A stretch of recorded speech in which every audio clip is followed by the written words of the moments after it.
Эфир нашего канала продолжает выпуск новостей. В студии Сергей Михедов. Здравствуйте. Коротко о темах выпуска. После Восточного Байконур готовится к запуску ракеты-носителя «Союз». На этот раз он отправится на МКС. Технический институт в Нерюнгри готовит специалистов для промышленности Дальнего Востока, а его студенты добиваются новых успехов. Собак и кошек бесплатно вакцинируют в Ленске. Озвучим даты и время приема врачей. Дополнительные меры защиты россиян от коронавируса к 9 апреля поручил подготовить премьер-министр Михаил Мишустин. По словам главы Кабмина, очень важно не допустить в России такой же ситуации с коронавирусом, как в других странах, где уже объявили о начале третьей волны. Он привел в пример страны Америки, Европы и Азии. Мишустин отметил, что в России не снижается заболеваемость COVID-19. Вирус не отступил, поэтому очень важно и дальше соблюдать меры предосторожности. Премьер призвал россиян пройти вакцинацию от COVID-19, а не полагаться на авось. Коронавирус – это опасная болезнь. И не у всех она протекает легко. Многие из тех, кто прошел непростой путь к выздоровлению, сегодня предпочли бы вакцинироваться, чтобы защитить себя от болезни. И они наверняка повторят вам мои слова. Лучше вовремя привиться, чем лечиться от коронавируса и его тяжелых последствий. Не надо полагаться на авось.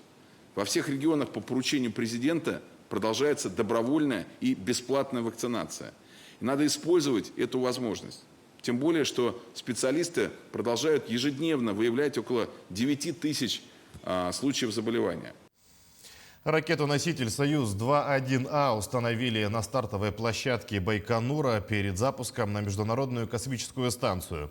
На МКС отправят транспортный пилотируемый корабль «Союз МС-18». Ракету длиной 50 метров и весом около 300 тонн транспортировали до места назначения и установили в вертикальное положение. Пилотируемый корабль назван именем первого космонавта Юрия Гагарина. Его имя также нанесено на поверхность бытового отсека корабля. А официальная символика празднования 60-летия полета человека в космос размещена на обтекателе ракеты-носителя. Пуск носителя «Союз-2-1А» с транспортным кораблем запланирован на 9 апреля. А с 1 апреля закрыли автозимник на Усть-Кут. Местное отделение УМТС теперь готовится к навигации. Руководство Алроса держит этот вопрос на контроле. Рабочая группа побывала в населенном пункте и проверила готовность подразделений к приемке груза для навигации. На этих причалах через месяц начнется работа. Зимний завоз завершен. Усть-Кутское отделение МТС готовится к навигации. Проверка готовности – обязательный пункт. Груза этим летом будет больше – 300 тысяч тонн. Ровно половина – топлива, вторая часть – сухогрузы. Коллектив об увеличении нагрузки предупредили. Усть-Кут является нашими воротами. Сюда приходят все наши грузы по железной дороге, автотранспортом и потом перегружаются на реку. Фактически очень важно, чтобы эти ворота работали очень четко, чтобы принимали груз, отправляли груз, потому что в противном случае производственные площадки на севере не получат необходимых ресурсов. Отправка грузов летом только по воде. Перевозчик «Алроса Лена» закончил плановый ремонт и подводной части судов. Выполняли работу своими силами. В ремонтных цехах новое оборудование. Вот на этом станке делают наплавку металла на изношенные узлы теплохода. А здесь обрабатывают габаритные детали – грибные валы. На них держатся винты движительного механизма. Их уже вернули на место после ремонта. За работу отвечают команды теплоходов. Заменили левый новый винт, поставили, поправили правый винт. Все это успели вовремя. Закрыли подводную часть. Сейчас занимаемся пожарными. Пожарный бак для тушения меняем. Ну, самое главное, что я слышу, что там неделя, даже 2-3, что навигация, все успеваете, все готово. Поэтому это самое главное, да, что основной ремонт, он закончен. Готовы к навигации и партнеры компании. Это нефтебаза, перевалочный пункт для топлива. Отсюда оно уходит на север. Готовность принять нефтеналивной груз партнеры подтвердили. На этом этапе нефтепродукты проходят дополнительную экспертизу. У нефтебазы есть своя лаборатория. То есть проверяем качество нефтепродукта, когда приходит к нам вот дизельное топливо либо бензин, и уже соответственно смотрим, есть оно соответствует качеству, либо не соответствует. Если что-то идет не так, то сообщаем руководству и дальше мы принимаем решение. Компанию такой контроль устраивает. Сейчас партнеры составляют графики подачи составов с различными видами топлива для их отгрузки на нефтеналивные плавсоставы. Они пойдут сразу за ледоходом. Олеся Васева, Ксения Некрасова, Виктор Горелов. Телеканал «Алмазный край». Неизвестная крупная машина оборвала магистральную линию связи Ростелеком на участке от Нижнего Бестяха до Майи в Мегино-Кангаласском районе. Напомним, обрыв линии связи зафиксировали накануне в 16 часов по местному времени. Бригада прибыла на место повреждения в 17:00, говорится в сообщении РТК. Дело передали в правоохранительные органы. Абонентов Ленского, Вилюйского и Мирнинского района временно перевели на радиорелейную линию связи. Жителям Амгинского района доступны услуги стационарного телефона. Абоненты переведены на спутниковый канал связи. Республиканский фонд защиты прав дольщиков приобрел права и обязанности застройщика-банкрота Черов и Ко. В список объектов, которые будут достраиваться при содействии фонда, вошли 2 многоквартирных дома. Это блоки Г1 и Г2 в микрорайоне Ильинка в Якутске. Кроме того, в списке еще один недостроенный объект компании «Монолитстрой» на улице Автодорожная. В теме разбиралась Ульяна Шагина. В конце 2000-х годов на карте Якутска появился новый микрорайон Ильинка. Именно здесь начали появляться первые дома с индивидуальным газовым отоплением, что в разы сокращало ежемесячные жилищно-коммунальные расходы. Наверное, этот факт привлек многих людей. И как бонус – экологически чистый тихий район. Почти 8 лет назад, приобретая квартиру для престарелой матери в этом районе, Елена Иннокентьевна и не думала, что юбилейный подарок от детей обернется в многолетнюю борьбу за свои права. Думали, 75 лет ей будет, мы как подарок ей дети квартиру подарим, да, и на старости лет она будет жить в новой благоустроенной квартире. А получилось, что мы ждем уже 8 лет. Ей уже 81 год, она все ждет. А вот и тот дом, в котором Елена Иннокентьевна приобрела однокомнатную квартиру, точнее сваи. Кстати, выплатила всю сумму сразу, вступив в долевое участие. Строительство 32-квартирного объекта началось в далеком 2013-м компанией Черов и Ко. Ждали, что через год объект закончат. Но ВОЗ и ныне там. Сегодня готовность объекта составляет всего 5%. Много очень пожилых дольщиков, да, сулусов, с нашей республики. Они внесли, некоторые даже в кредит, в ипотеку залезли, и они оплачивают за несуществующее жилье, получается, да? Но обанкротившаяся сегодня строительная компания Черов и Ко успела оставить без крыши над головой более 100 человек. Все недостроенные объекты находятся рядом друг с другом. Если бы были достроены в свое время, здесь бы получился уютный микрорайон.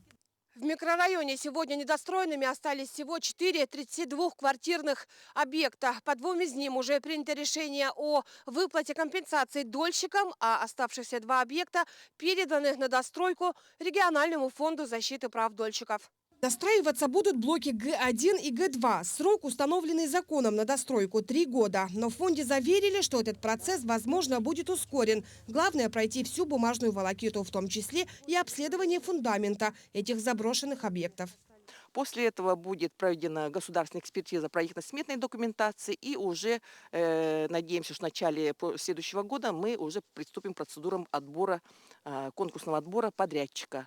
Пока работа идет, обманутые дольщики ждут. Фонд для них сегодня последняя надежда наконец вселиться в свои квартиры. Параллельно ведутся мероприятия и по выплате компенсации по другим объектам. Всего их в республиканском реестре 4. На все эти цели из федерального бюджета регион привлечет порядка $500 миллиарда рублей. Ульяна Шагина, Григорий Николаев, Якутск. Технический институт, филиал СВФУ в городе Нерюнгри, давно и прочно занимает высокое место среди вузов, готовящих востребованных специалистов. Многие выпускники успешно работают как в городах Дальнего Востока, так и России в целом. О новых достижениях и успехах студентов технического института в материале Екатерины Павловой. В марте текущего года нерюнгринский филиал СВФУ проходил аккредитационную экспертизу. К экспертной проверке была представлена 61 основная профессиональная образовательная программа. Наш институт прошел государственную аккредитацию, теперь сейчас нет никаких причин для волнений, особенно у студентов заочного образования, о том, что у нас не реализуются аккредитованные программы. Все у нас в порядке, все у нас хорошо, мы все с честью выстояли и прошли это государственное испытание. Переход на традиционную форму обучения после ограничительных мер в Нерюнгринском СВФУ состоялся 26 марта. Казалось бы, только закончился период научно-студенческой спячки, а наши студенты уже радуют большими успехами. Так, несколько групп студентов стали победителями конкурсов IT-хакатон и чемпионата Case-In. Участие в Case-In – отличная возможность решать инженерные задачи, без которых реальное производство сложно представить. Подняли такую проблему немаловажную, как экологическая,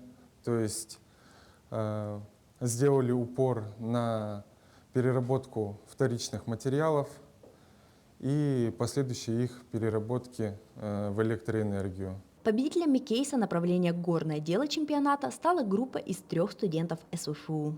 Наш капитан Игнатьев Максим, он учится на ОГР, и Александр Варанкин, он тоже учится на ОГР. Нам за неделю прислали кейс. Это был рудник «Удачный», и там у них были проблемы с вентиляцией. И нам нужно было рассчитать количество подаваемого воздуха в подземный этот рудник, оптимизировать затраты при проветривании и рассчитать экономическую выгоду нашего проекта. Теперь студентов ждут новые кейсы на финальном этапе чемпионата. И у победителей будет возможность пройти практику, стажировку и трудоустроиться в отраслевые компании. Также своими успехами порадовали студенты СВФУ в конкурсе «Хакатон» – марафоне по разработке IT-проектов, где в течение 2 конкурсных дней команда из 3 человек разрабатывала веб-сервис, отвечающий требованиям озвученных направлений конкурсного отбора. Конкурс подготавливает к будущим сложностям на работе, например, то, что вам дают задачу, и вы ее должны адаптироваться под нее и быстро ее решить. Я думаю, это довольно ценный навык. Благодаря таким конкурсам участники получают бесценный опыт и знания, которые пригодятся им для развития и заложат зерно их будущего. Екатерина Павлова, Вадим Барашков, Нерюнгри. Собак и кошек бесплатно вакцинируют от бешенства в Ленске до 25 апреля. Процедуру проводит городской ветеринарный пункт. Вакцинацию ведут по будням с 10 до 17:00 по местному времени без перерыва на обед, а по выходным до 14 часов. Отмечается, что прививка против бешенства для питомцев обязательна. При ее отсутствии запрещается вывозить животных за пределы города, района, а владельцы понесут административную ответственность. Всемирный день здоровья отмечается сегодня. Одна из его задач – информирование о необходимости сбалансированного питания. Всемирный день здоровья празднуют ежегодно 7 апреля, в день создания в 1948 году Всемирной организации здравоохранения. За время, прошедшее с того исторического момента, членами ВОЗ стали 194 государства мира. Информационно-просветительские мероприятия этого дня проводятся для того, чтобы люди могли понять, как много значит здоровье в их жизни. А здравоохранительные организации призваны решить вопрос, что им нужно сделать, чтобы здоровье людей во всем мире стало лучше. Мы продолжаем следить за развитием событий. Помните о безопасности, носите маски, соблюдайте безопасную дистанцию и оставайтесь с нами.